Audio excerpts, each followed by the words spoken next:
Welcome to the Iron Self podcast, where we jump into health, fitness, mindset, and becoming the best version of yourself. Today with your hosts, Mike and Kayla Minion. Welcome back to the Iron Self podcast. So on today's episode, we are talking about Fear. Didn't know if I was going to do what I went for. Fear.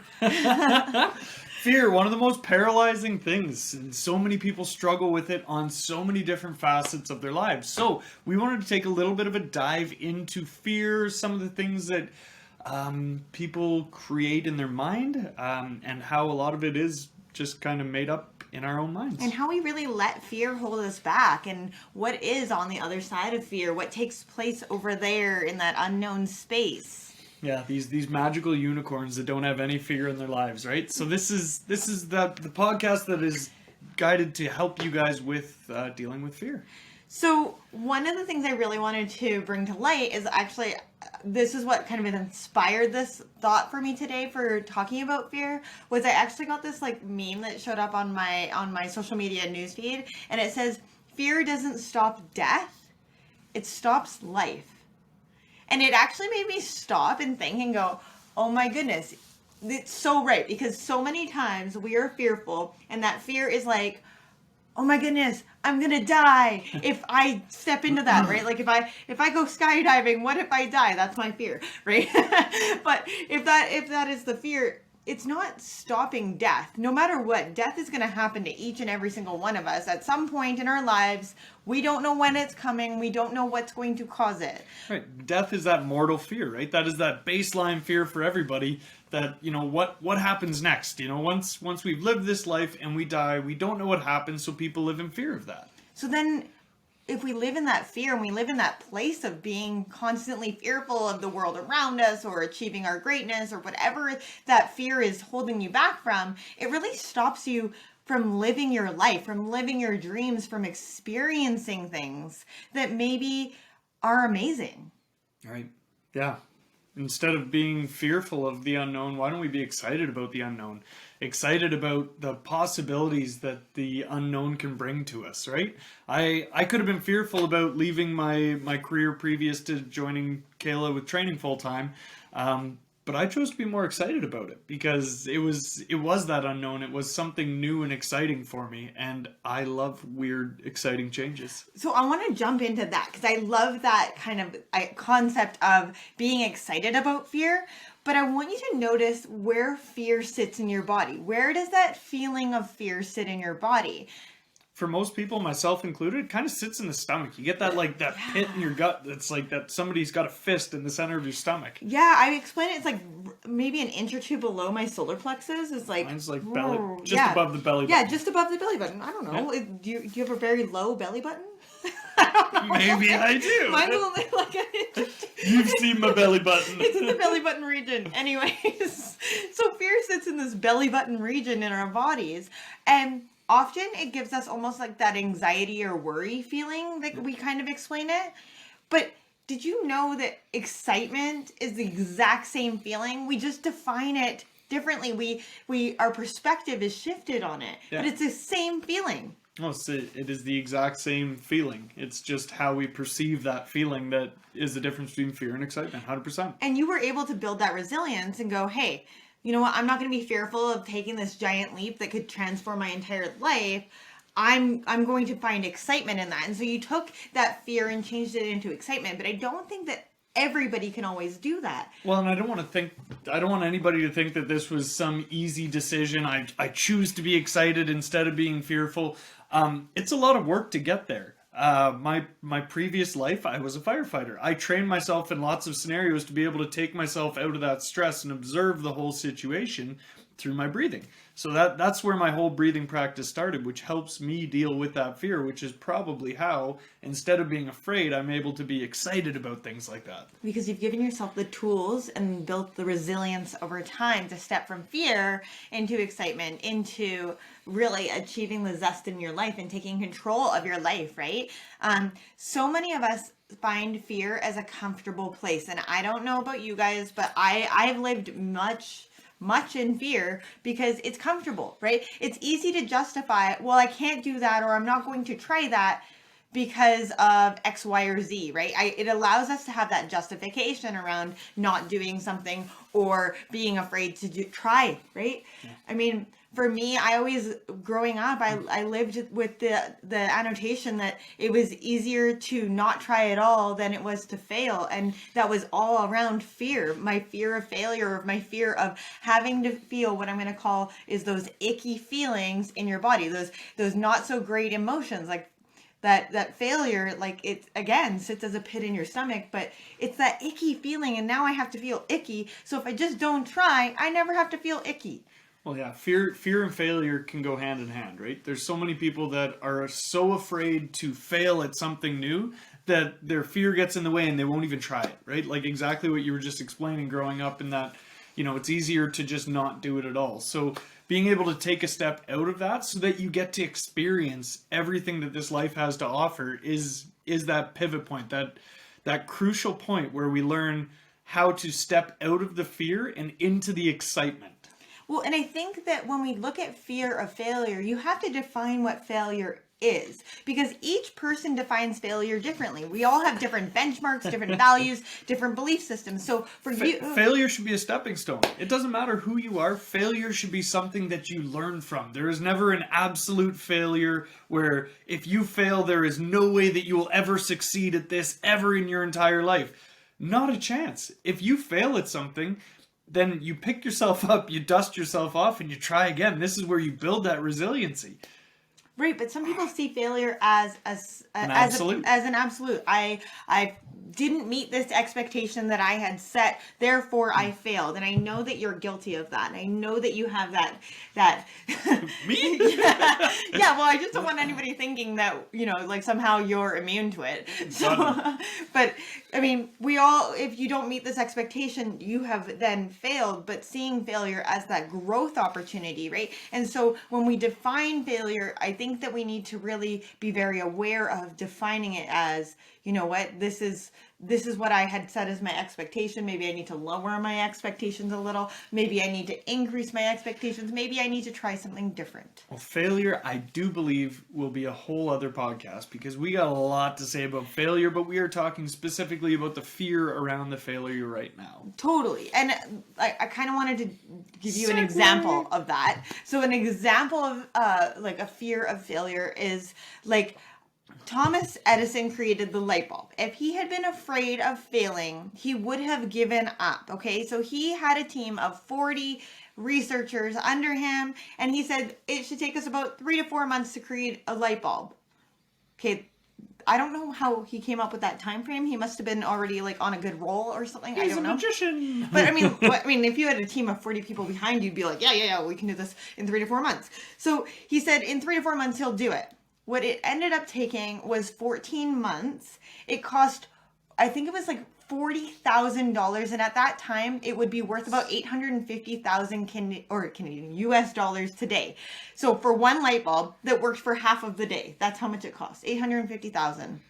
That's a lot of dollars. That's a lot of dollars, but it's irregardless. The point is that if he had been afraid to fail, he wouldn't have kept trying. And he came up with that I have not failed. I have found 10,000 ways that don't work. And that is that shift in that perspective, that shift in that mindset of I didn't fail.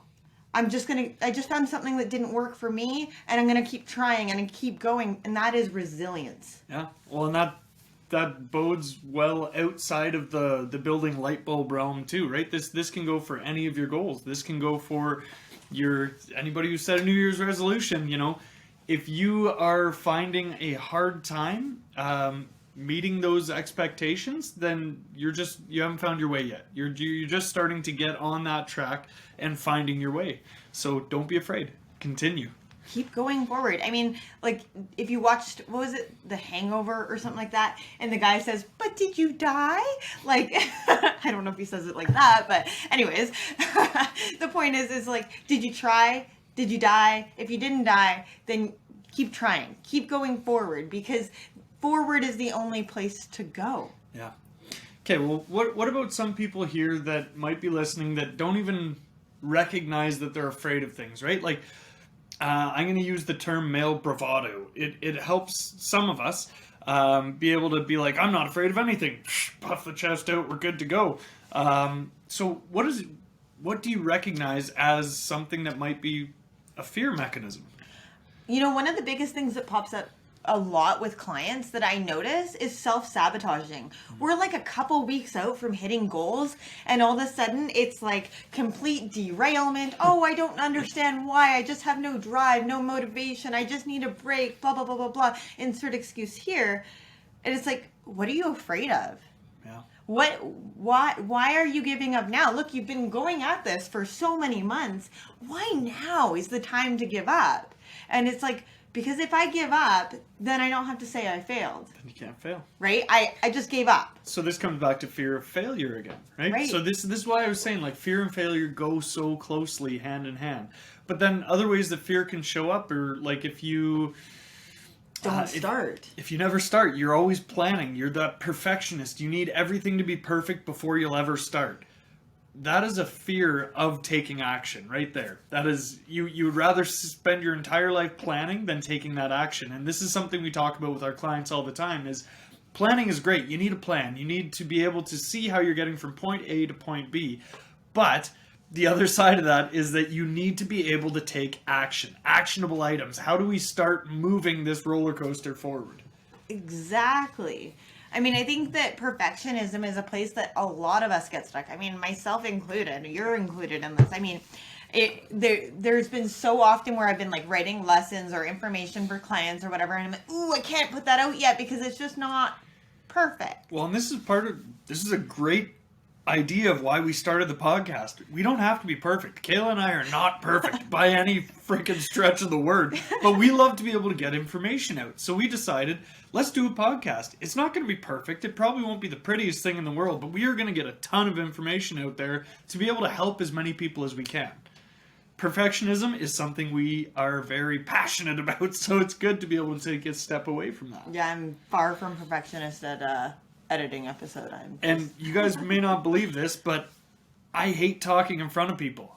It's not that I'm bad at it, I just don't like it. Because I have that fear that I'm like, oh man, I'm going to say something that won't be perfect. There was one time I was talking to a client and I was talking about their biceps femoris. So I was talking about the back of their hamstring and I referred to it as the rectus femoris, which is the front of the, like their quads. And I was like, oh man, didn't realize until after the conversation. But again, that fear of saying the wrong thing just because there's so much going on and being able to admit that I was wrong in that is a great example of fear for me. I'm sure nobody noticed though that your terminology for like your quad versus your hamstring was off except for you. Nobody else was like, oh well, perfectionist. Looking back at the data here, Mike said that wrong. But again, it comes back to that fear, right? That fear of, I might mess up, or this goes for anybody in any career path that they choose. Fear of messing something up, especially like depending on your career, it can be life or death, and that fear can be paralyzing. And how to work past that, what we used to say in firefighting is you do the best. You're always there on somebody's worst day, and you're doing to the best of the ability that you've been trained, right? You can't do better than you've been trained. So this is why we train so hard, which is why everybody who does anything trains so hard, because you want to show up the best way that you can. Well, and practice, right? Practice comes with time and dedication and consistency. And so if you are afraid to start because you don't know how to do something or that you've never done it, that's valid. I mean, you need to sit with that like feeling of like, I'm afraid to start because I've never done this before, or I'm afraid to start because I've done this 1,000 times and failed. Yeah. Like, the definition of failure is coming from you. You're determining that you failed. But I want you to see what was successful along that way. What was successful in your journey? Because what did you learn? What did you learn? And what came out the other side of fear? You tried before. So why can't you try again? Yeah. One of my favorite little anecdotes that I want to give about fear, we went skiing this last weekend with our girls. They did amazing, 7 and 9 years old, to the top of this giant mountain. And we took them on the bunny run a bunch of times, got them used to it 3 times. I think we only went up on the bunny hill. But then we took them to the top of the mountain. And to see the look in my middle child's eyes, she was afraid. She was crying. I mean, crying. But she was afraid, right? So then taking her and being like, you're going to be fine. You're with mom and dad. We'd never let you do anything that's going to hurt you. You are safe. And then going down the mountain with her. And by the bottom of the hill, she had the best time. Well, she was laughing. She was smiling. She was laughing. She had the most fun. And when we were sitting down after, we sit down for lunch, and she says, I'm really happy that I did that because I was really scared, but I had so much fun. And it's like, well, this is what we always preach, is like, we got to get you outside of your comfort zone, because the best things in life are going to be on the other side of that fear. That fear is going to be paralyzing for some people, but as soon as you get outside of that, you get to experience everything that life has to offer. And this is where that true joy and enjoyment in life gets to happen. The zest, the excitement, right? If you're ready to make a change in your life, step into the best version of you, check out our Iron Self Transformation Program. Find more info on our website, www.ironbodycoach.com. I mean, if you've ever had a chance to watch that Will Smith YouTube Jumping video, out of a perfectly good plane, as Will Smith says.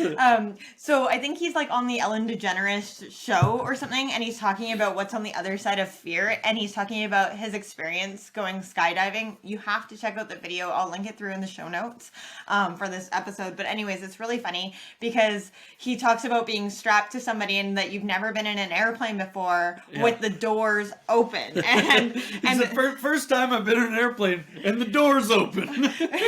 and then he talks about how terrified he was to jump out, and how, you know, the instructor starts counting from like 3, 2, 1, and he's like, and they always jump on 2 because they know on 1 your arms go out to stop you from going, right? So that other mechanisms that come with fear, like that, I'm going to call it like a reflex, it's right? Like paralysis, right? Yeah. You just shoot the arms out. You're like, nope, not going through that. It's life preserving, right? And then, but he says once he's jumped out of the airplane, like you already said, the best things in life are on the other side of fear, because all of a sudden there's this bliss, there's this ability to let go, there's this being present in the moment and truly finding enjoyment there. When I was growing up, I used to snowboard a lot, and in Ontario we didn't have big hills. So what we used to do was set up a jump before a hill and then tow behind a snowmobile and launch off, so you get, you know, between 40, 50 feet of air, so you'd fly, right? When I was young, I was dead afraid of that. Like, scared shitless to do that. But one of my other friends was like, nope, we're doing this. So he was the one on the snowmobile. We set how far we were going to go, and I went for it, and it was the most freeing, amazing feeling ever. And being able to do that, and then, you know, then we started to just get into the run of that. But again, it's everything that you enjoy is on the other side of that fear. If I had just been like, nope, not doing it, I wouldn't have been able to have the amount of fun that I did at that age, you know, towing behind a snowmobile like a crazy kid launching off these ramps. But that, again, just speaks to, if you live in that paralysis of fear, you're never going to get to experience the joy that you could. So one of the things, like taking it from experience into a feeling, for myself, when I first started competing in fitness competitions, I was terrified. I signed up and I was like, what the fuck did I just do? And like, you know, once you've made a financial commitment, you're committed, because like, I don't know about you, but that's how it is for me. I need to make that financial commitment to be committed. So I was very committed, and I was afraid of other people's judgment. And that, I mean, I guess I signed up for a competition to be judged, so that was weird. But a kind of an oxymoron in itself. But what I was afraid of was being on stage in front of a ton of people in a bikini being judged.